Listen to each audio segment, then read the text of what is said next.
Hello everyone, I'm Angel. I'm the channel colorist and the co-author of Monomyth. I've got some wonderful art from our artist Alessandra on Fiverr that we'll be working with today, so let's get to it.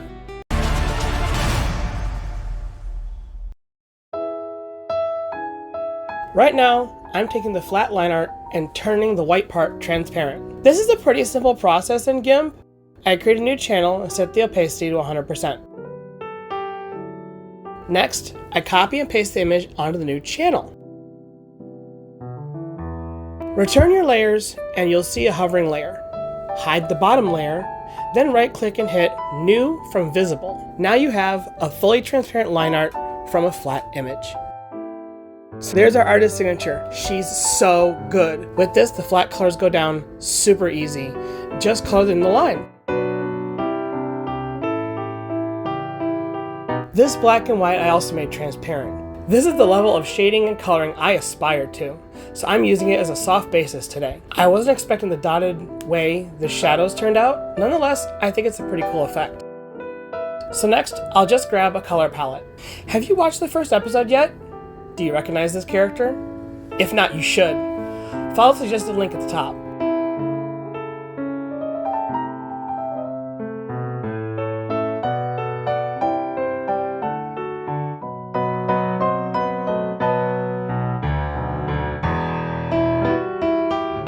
This layer is a little wide.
I really like blue eyes on characters. Blue and hazel are two of my favorite eye colors. So for his outfit, the blue color represents wisdom. The dark purple represents his connection to the element of spirit.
He is definitely a sinister dude. Just look at his spell book. It's not just any spell book.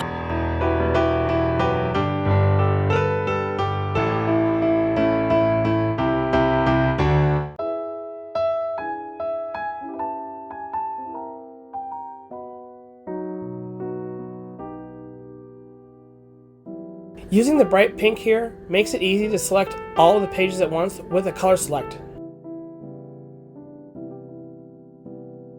Here's my entire palette. You can see each character's section and their color scheme. Now, I'll use the same paper stock I use in the comic panels for book paper too. I always reuse elements as much as possible without being obvious. It just becomes part of my toolbox. And afterwards, this character will end up here as well.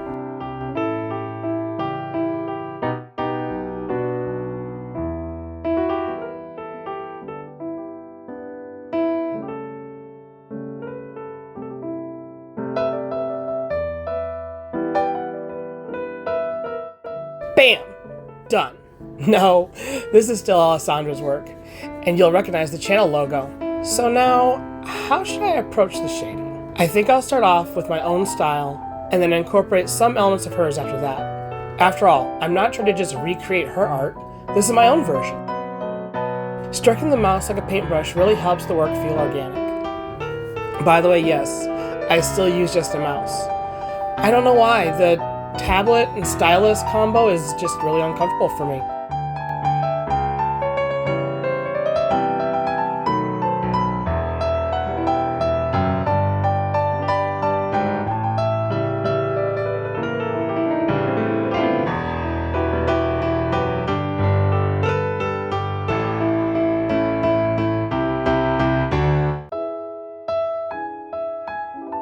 So I'm going to take out these lines so that the eyes pop, and also so the hair layers on top. The original keeps it like this, but my style is to cover the eyes.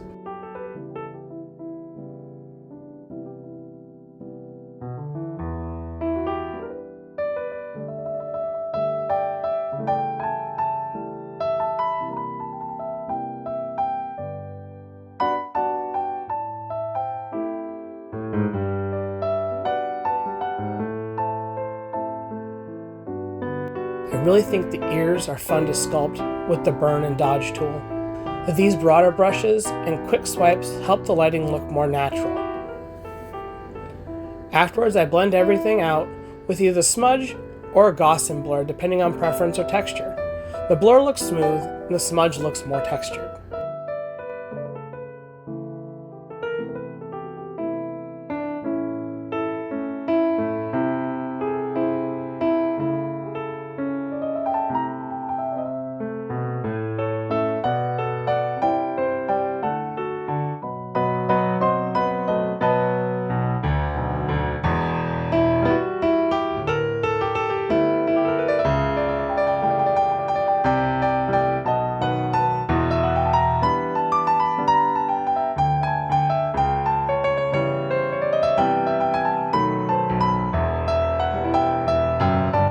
And one thing I usually forget, but I didn't this time, is to shade the teeth and the eyeballs.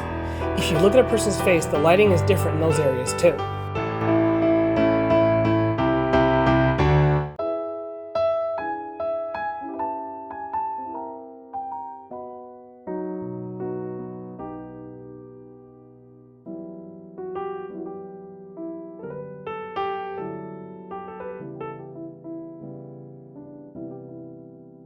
Starting on the hand with some basic contours, and then I'll darken it with the broader areas.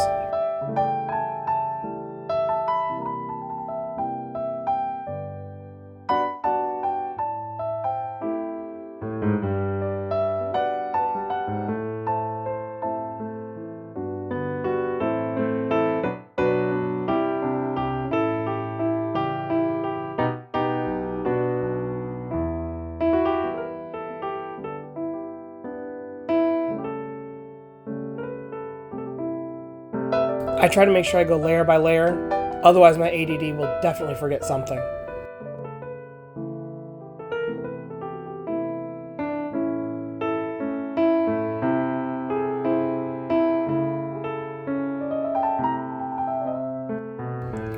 love the highlights on his hair in the original, so I'm definitely practicing that here.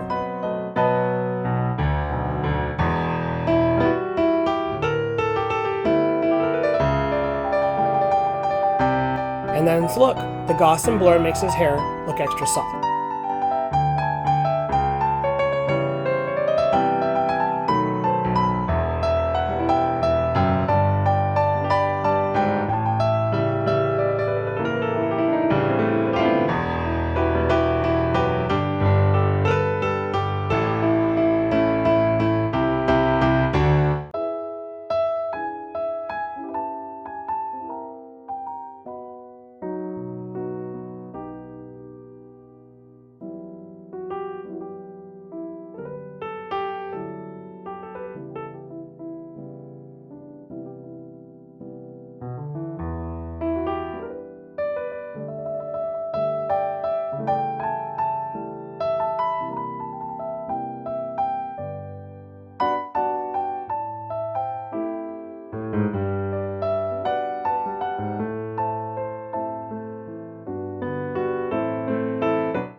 This cape, it's so frustrating because the last time it looked so good.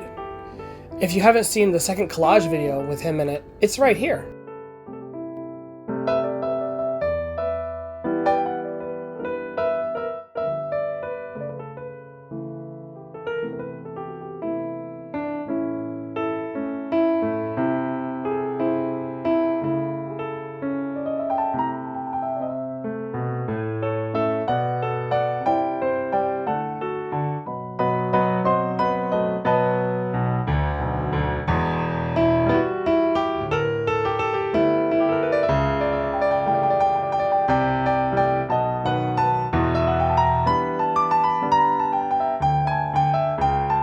I need to shine metal better, so I'm using this technique to practice. I changed the aspect ratio and angle of the brush to make a more unique shape.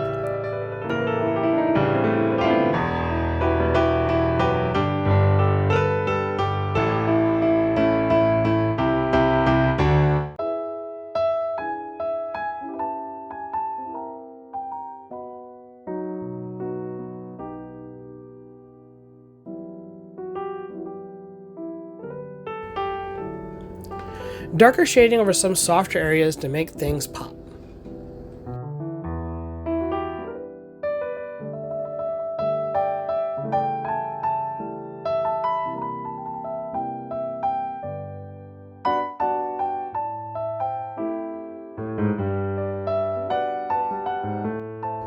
Now, I gotta do this jewel right, no shortcuts, because my jewels usually look so dull.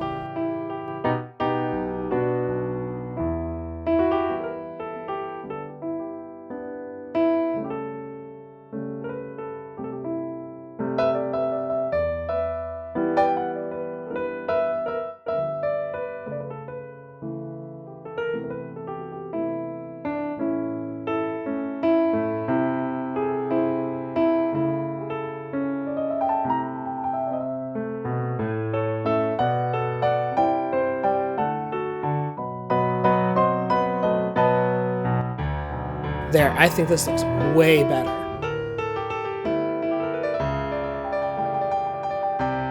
Now, the book. Do you recognize this? The book bound in human skin. Kitab al-Azif. I'm sure I butchered that. It's still really flat, so let's darken up some of the grooves in the skin. And then blur.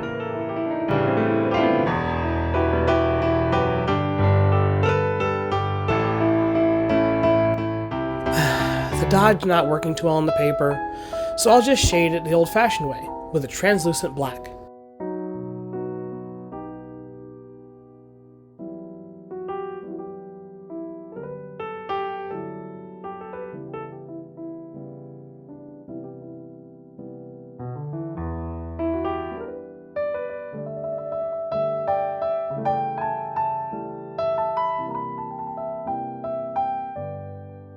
I went with a soft glow behind him. I still want to give him that mystical feel without it being the focal point of the picture like in the original. But I'll cool him down to match with the glow. This is all done by merging the new color layers into one group, and then using the color temperature filter, the brightness and contrast, and exposure filters on GIMP.